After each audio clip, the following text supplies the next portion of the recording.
Okey, dah jadi. Kita terus tuang dalam lauk lemak kita ni. Barulah warna dia merah. Kita balik-balik. Dia bukan kuning lauk ni, dia merah. Okey. Assalamualaikum, hai semua viewers. Okey, hari ni Kak Zada nak share resepi lemak sambal darat.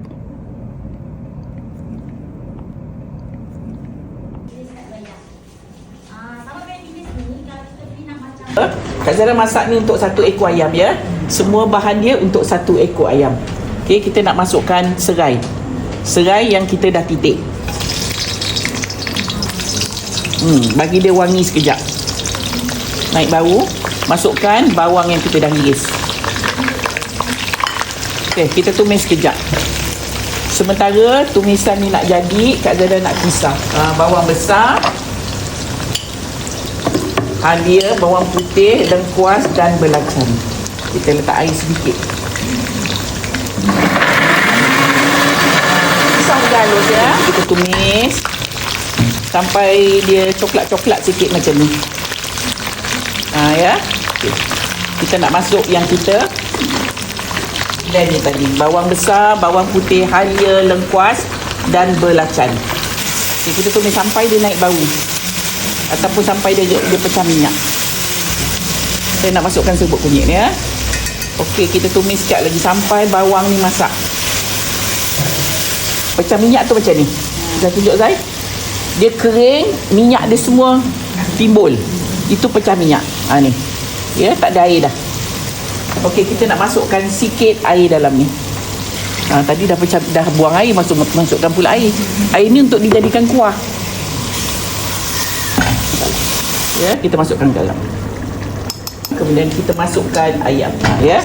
Okey, kita balik-balikkan dia.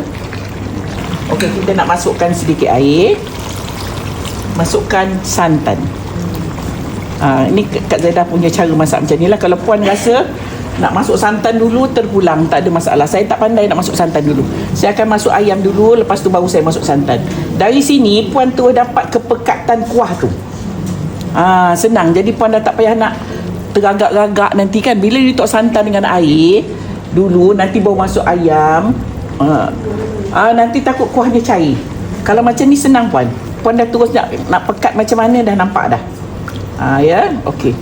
Alright, kita nak masukkan ni air limau nipis. Lauk ni kena pakai air limau nipis. Kalau puan pakai air asam jawa, dia dah rasa lain.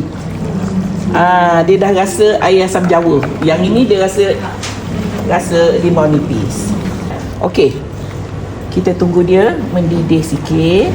Okey, ini dah masak. Kak Zada dah rasa dia macam lauk lemak tau, tapi kita belum tumis darat lagi. Ni.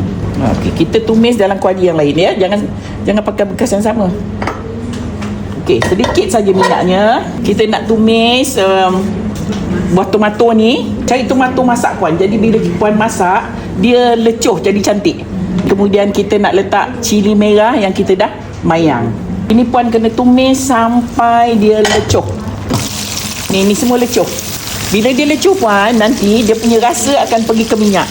Minyak tu masuk dalam ni, nanti akan tambah sedap pada kuah. Ya. Biasa orang kata tumis darat. Tumis darat biasanya dia tak adalah letak tomato semua. Dia taruh cuma yang dia mayang-mayang, dia tumis. Yang ini kita nak buatkan dia macam ni. Ya. Okey. Kemudian ni dah jadi macam ni. Tomato dia dah tak nampak dah. Ya. Bila puan masukkan ni kena hati-hati. Ni, lada serbuk ni. Lada serbuk ni dia tak boleh lama dalam minyak yang panas. Dia cepat hangus. Jadi saya kecilkan api, saya masuk terus lada ni. Okey ni. Okey, saya besarkan sikit api dia, sekejap aja ya puan. Sampai dia masak sikit je. Okey, dah jadi. Kita terus tuang dalam lauk lemak kita ni. Barulah warna dia merah. Kita balik-balik. Dia bukan kuning lauk ni, dia merah. Okey. Cantik dah colour dia. Cantik dah. Tadi macam lemak kuning tu. Ni dah cantik puan. Kita ratakan sekejap.